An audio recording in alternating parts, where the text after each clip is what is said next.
A toto som povedal v 2018 aj Smerákom.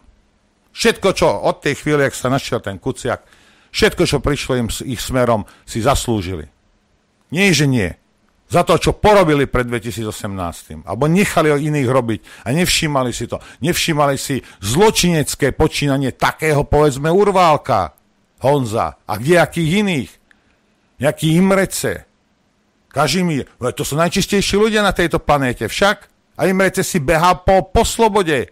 Kokos, vyhrážali sa smrťou 15-ročnému decku. A furt je na slobode. A ten je furt šéfom banky. On ho tam poslal.